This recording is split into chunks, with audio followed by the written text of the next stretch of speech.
ఇప్పటికే 12 మంది చిన్నారులు మృతి చెందారు. ఈ మందు సిఫార్సు చేసిన డాక్టర్ ప్రవీణ్ సోనీని అరెస్ట్ చేశారు. మధ్యప్రదేశ్లోని చింద్వారాలో కోల్డ్ రీఫ్ మందు సిఫార్సు చేశాడు ఆ వైద్యుడు. కోల్డ్ రీఫ్ సిరప్ ని ఉత్పత్తి చేసిన తమిళనాడు కంపెనీ శ్రీ సన్ ఫార్మాపై ఇప్పటికే కేసు నమోదైంది.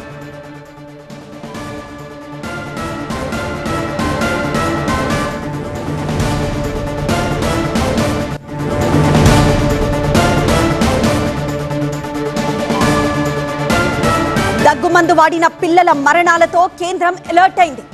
ఇవాళ కేంద్ర ఆరోగ్య శాఖ కార్యదర్శి ప్రత్యేక సమావేశం ఏర్పాటు చేయబోతున్నారు. దగ్గుమందుల వాడకం నాణ్యతపై సమీక్షించనుంది కేంద్రం. రాష్ట్రాలు, కేంద్రపాలిత ప్రాంతాలు, ఔషధ నియంత్రణ సంస్థలతో మీటింగ్ ఏర్పాటు చేయబోతున్నారు. దీనికి సీఎస్లు, రాష్ట్ర ఆరోగ్య శాఖ కార్యదర్శులు హాజరు కానున్నారు.